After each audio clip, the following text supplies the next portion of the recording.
Halo sobat, hari ini kita akan menjelajahi kisah misterius dan menegangkan tentang salah satu gunung berapi paling dahsyat di Indonesia, Gunung Krakatau, dan legenda yang menyelimuti Selat Sunda.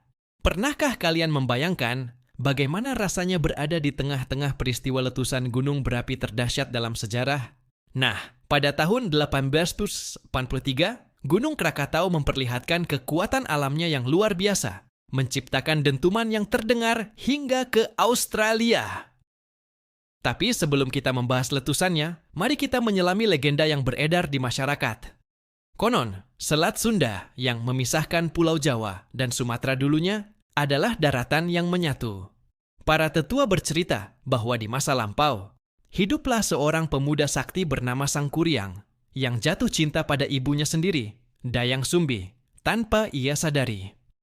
Ketika kebenaran terungkap, Dayang Sumbi menolak lamaran Sangkuriang dengan memberikan syarat yang mustahil, membangun perahu dan bendungan dalam semalam. Sangkuriang hampir berhasil.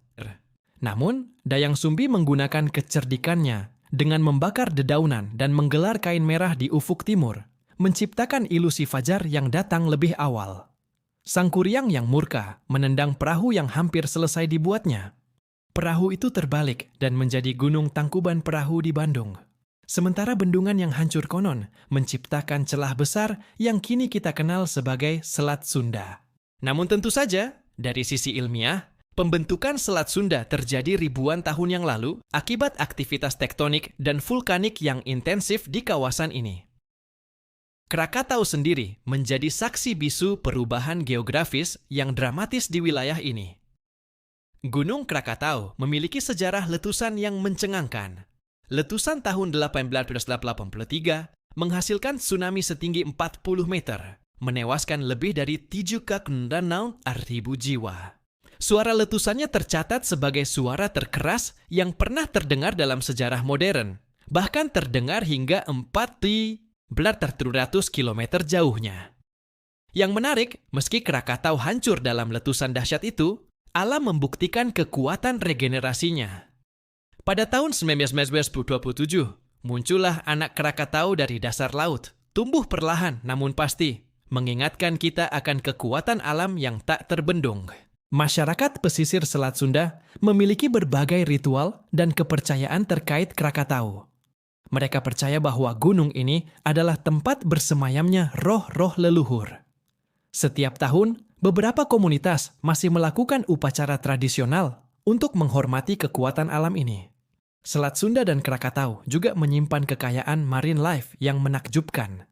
Di bawah permukaan airnya, terumbu karang yang indah dan beragam spesies ikan menjadi bukti bahwa kehidupan selalu menemukan jalannya, bahkan setelah bencana besar. Saat ini, anak Krakatau masih aktif dan terus dipantau oleh para ahli vulkanologi.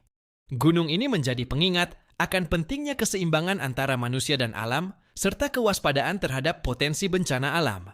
Legenda dan sejarah Krakatau mengajarkan kita tentang kerendahan hati di hadapan alam, pentingnya menjaga lingkungan, dan ketangguhan manusia dalam menghadapi tantangan. Kisah ini juga mengingatkan kita bahwa di balik setiap bencana selalu ada harapan dan kehidupan baru yang tumbuh. Nah, sobat, itulah kisah menarik tentang Gunung Krakatau dan Selat Sunda. Bagaimana menurut kalian? Apakah kalian punya pengalaman atau cerita menarik tentang tempat ini? Jangan lupa tinggalkan komentar di bawah, like video ini, dan subscribe channel kita untuk konten-konten menarik lainnya tentang sejarah dan budaya Indonesia. Sampai jumpa di video berikutnya.